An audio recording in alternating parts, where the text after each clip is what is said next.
일본에 이어 또 하나 충격적 사실이 나왔습니다.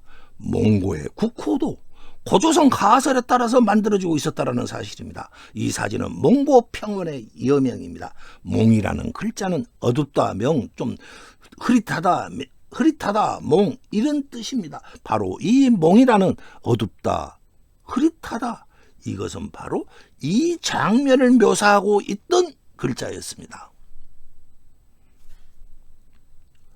몽고에서 몽고라는 국명은 민족의 어느 부족의 이름에서 유래하였다고 합니다. 그러나 어원은 불분명하다고 합니다.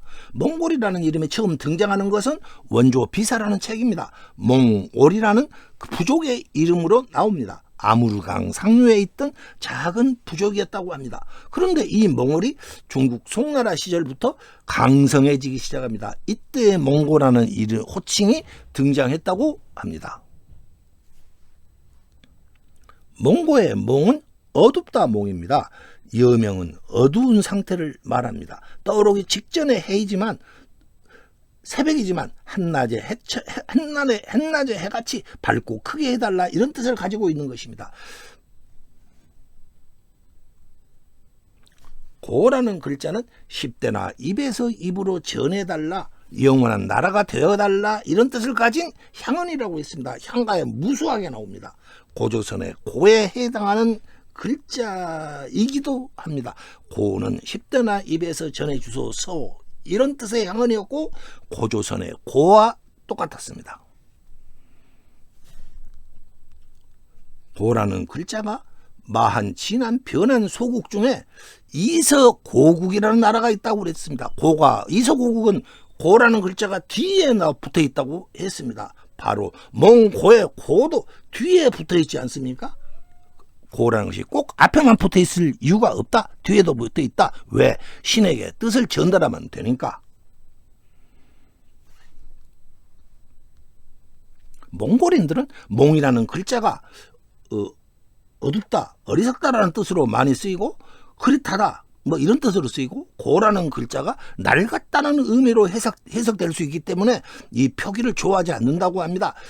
중국인들이 자기를 멸시하기 위해서 이렇게 써놓았지 않겠냐 이런 식으로 생각한다고 합니다. 그러나 몽고는 중국인들이 몽골인들을 비하하기 위해서 사용한 이름이 아니었습니다.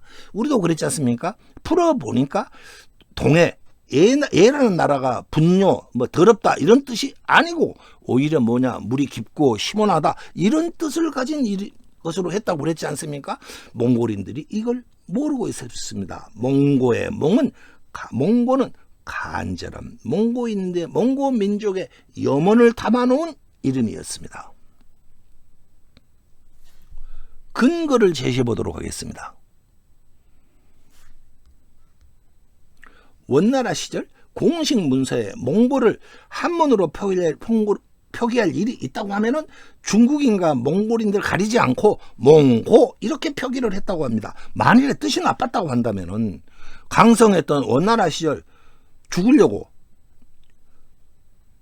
이런 몽고라고 쓰겠습니까? 몽골인들 역시 자기들 나라 이름을 그것이 뜻이 나쁘다고 한다면은 몽고라고 쓸 리가 없을 것입니다. 두 번째 근거를 제시하겠습니다. 고구려의 검구광의 이름이 주몽입니다. 주몽의 몽이라는 글자가 몽고의 몽이라는 글자가 똑같은 글자입니다. 주몽의 주는 붉다, 빨간색. 몽은 어둡다 몽입니다. 만일에 이 몽이라는 글자를 나쁜 뜻으로 고구려인들이 여겼다면은 자신들의 건국했던 할아버지 이름을 몽이라는 글자를 이름에다가 몽이라는 글자를 사용할 리가 없었을 것입니다.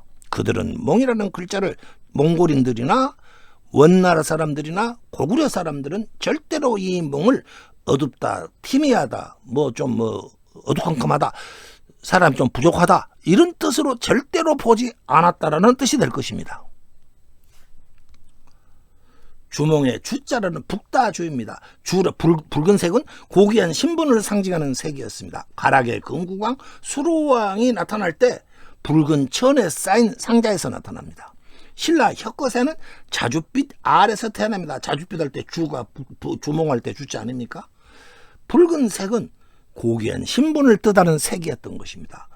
주는 크다, 왕을 뜻하는 글자였습니다. 주몽의 몽은 어둡다입니다. 어둡다 몽입니다. 어둠을 뚫고 솟아오르는 해를 뜻하고 있습니다. 아침 해가 떠오르는 여명을 말합니다. 이 사진은 주몽이 말을 달렸던 붉은 해가 어둠을 뚫고 떠오르던 만주의 여명입니다. 붉은 해가 어둠을 뚫는다? 이 구절에 주목해 주십시오. 주는 뭐죠? 붉을 주. 몽은 뭐죠?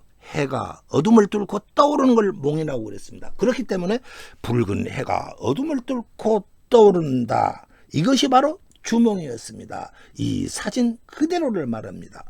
이 사진도 만주의 여명입니다. 제가 이 여명을 썸네일에 사용했습니다. 이 영상을. 고구려 건국조 주몽은 지금은 어두컴컴하고 붉은 여명이지만은 한낮에 해처럼 큰 왕이 되게 해달라는 그런 뜻을 가진 이름이었습니다. 고구려인들은 이 사진 만주의 여명을 보면서 주몽이라는 이름을 착안했을 것입니다. 주몽의 한자 표기 붉다 주 어둡다 몽, 한자 그대로 붉은 어둠, 붉은 여명을 그대로 표시한 글자였습니다. 몽고라는 나라 이름은 몽고여 크고 영원하라 이런 뜻이었습니다. 몽고는 전혀 비속어가 아니었습니다. 몽골 민족은 어느 때인가 우리도 그랬듯이 향한 문화를 잊었을 것입니다. 그리고 몽골을 단순한 한자의 뜻으로만 풀었고 한자의 뜻을 어떻게 풀어야 할지를 모르니까 그 조금 이상하게 생각했을 것입니다. 그래서 중국인들이 자신들을 비하하는 이름이다 이렇게 오해하고 절대로 몽고라고 하면 싫어하고 몽골이라 해라 이렇게 지금 생각하고 있는 것입니다. 그러나 중요한 것이 있습니다. 몽골인들은 절대로 몽골은 써도 좋은데 몽고라는 이름도 버려서는 안 될 것입니다. 왜 그러냐? 향언의 속성 때문이다. 향언의 속성은 자꾸 불러주어야 합니다. 여러 입은 쇠를 녹인다라는 원칙을 가지고 있습니다. 이러한 향언의 원리에 따라서 몽고 이렇게 자꾸 불러줘야 몽고가 크고 영원한 나라가 될 것입니다. 고조선 사람들이 고조선 망국 후에 민들레 홀씨처럼 여기저기 흩어져 돌아다녔습니다. 멀리는 아메리카 대륙까지 갔고 바다 건너 일본으로까지 갔습니다. 몽고 벌판을 뛰어다녔고 만주 벌판을 뛰어다녔으며 중국의 요하, 베이징 일대, 산동 일대를 그들은 흩어져 뛰어다녔습니다. 그리고 정착한 곳에서 나라를 만들었습니다. 떠나온 마음의 고향 고조선을 잊지 않았고 고조선의 건국 이념을 길이길이 전하기 위해서 나라 이름에 담아 놓았을 것입니다. 그리고 또 고조선 나라 이름을 지으면서 크다와 길다라는 것을 나라 이름을 지었을 것입니다. 고조선 국호의 법칙과 크다 길다의 구조를 가진 한자들로 여러 가지 이름을 지어왔던 것입니다. 고조선 가설을 다시 말씀드리겠습니다. 국호는 향언으로 짓는다. 이름에는 크고 영원한 나라가 되게 해달라는 뜻을 담는다. 다만 한자는 달리 쓴다. 이제 이것은 가설이 아니라 고조선 국호의 법칙이라 해도 될 것입니다.